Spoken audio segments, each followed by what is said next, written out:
Hi everybody, welcome and welcome back. My name is Kimiko Sumi and I am back to do another video that I promised about how I gained so much weight after 29 years old up until about 33 years old or 34. Basically, it all started when I was 29 and I was like 166 pounds at first, 29 years old, living in Long Beach, California. I remember I was 26 years old, and I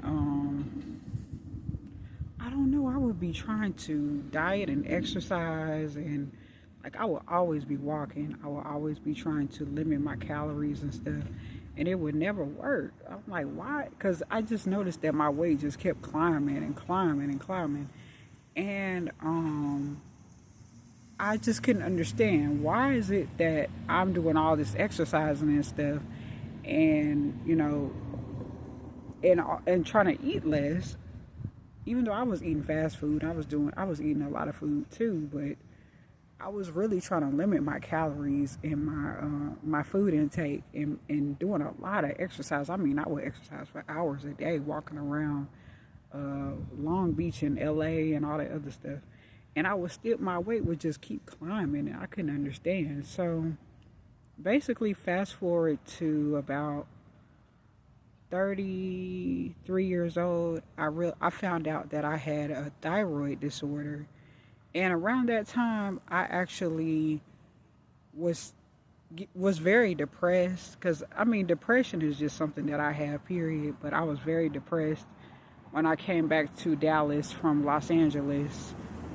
And at that point, I was about 235 pounds when I came back to Dallas from Los Angeles. I had shot up from 166 to about 235 in like a year. And when I came back, I was so depressed that I got that, and I slept all the time. I would promise myself, I'm going to get up and I'm going to walk and go outside, I'm going to walk, and I would never do it. I was always exhausted, because I was also homeless before I came back to Dallas when I was like 31 or something like that. So at 31, I was like 235 around that time when I first got back to Dallas, and I was very depressed. I was very exhausted, because I had been homeless, because being homeless can exhaust somebody. It can really make you tired, even if you drink coffee. And that's probably the best thing, too, to drink coffee if you're in that position. But when I got back to Dallas, let me get to my point. Let me get to the point. When I came back to Dallas, I was so depressed and tired that I would sleep all day long. And then I just got really desperate, and I asked my psychiatric doctor to put me on Seroquel, and that made me happy for a while. But I started to gain weight. I started to put on weight, and then I think I got depressed again, and then they put me on Depakote, put on more weight.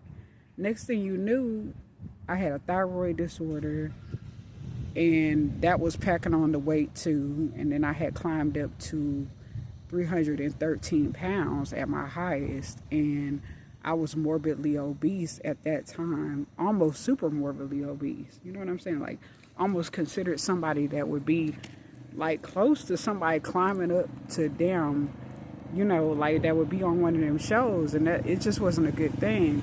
So finally, around, I say about 30, it just went on. The weight just kept climbing until I was about 33. Then about 34, I got diagnosed with diabetes officially in December of what was it, 2022, I believe, 22. December of 2022, I was diagnosed with diabetes, and I was put on metformin for the first time. I didn't know anything about metformin, but then I also went to my primary care doctor, and he put me on what is it called? He put me on thyroid medication, and they give you like, what is it called? Levothyroxine or atorvastatin, and I had cholesterol issues too, and I still do to this day.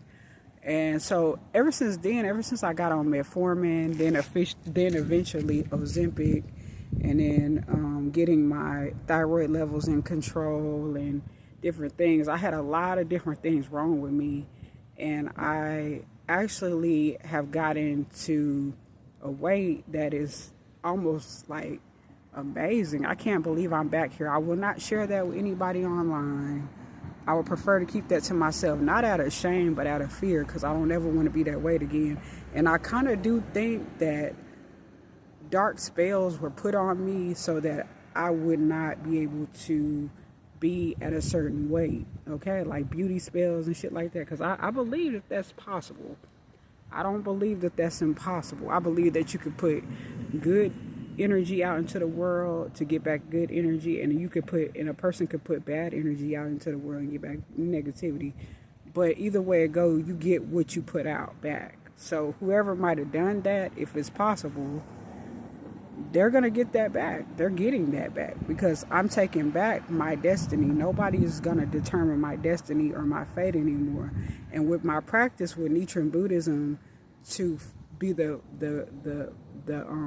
basis or the platform of everything else, to be the foundation of everything else, my Buddhist practice, chanting Nam Myoho Renge Kyo, and also being focused with my mental health medications and all the medications that I need to help me with like my anemia, iron.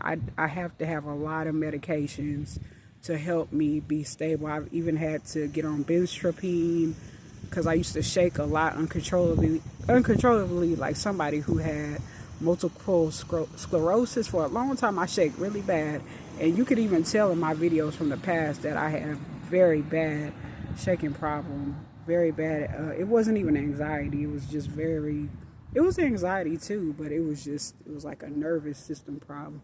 So I had to get on benztropine too. So basically, I had a lot of challenges with my health that contributed to that extreme weight gain after being so small for years. Because I've always struggled with my weight, but I had never ever been that big, and I never want to be that big again. I'm determined with my Buddhist practice, my faith in Nichiren Buddhism, a practitioner of Nichiren Buddhism, and I will say this: Nam Myoho Renge Kyo. I devote my life to the Lotus Sutra. Once again, like I said years ago, I'm a devotee. I'm a true devotee. I'm a loyal devotee, and I'm only a devotee to Nichiren Buddhism and to my Gohanzan and my faith and practice in Nichiren Buddhism. So anyway, that was my little experience. That was my little background of how I got to that weight that you see in those pictures, the before pictures, and I was incredibly miserable. I was so miserable. I was on, what is it called, a breathing machine. Damn, I can't believe that. And I had sciatic nerve disorder, but all of that has changed for the better, and my health has improved so much. It really has. There's so many good things that have changed. My health is almost 100% now. And like my mama has always said, that through this practice in Nichiren Buddhism, you can make the impossible become possible. She said she's seen people lose cars to get better cars, lose homes to get better homes, lose their health to get better health. So, and lose everything, money, etc., and get better money, much more money, etc. So that's just my experience for anybody, really. SGI members, all the above.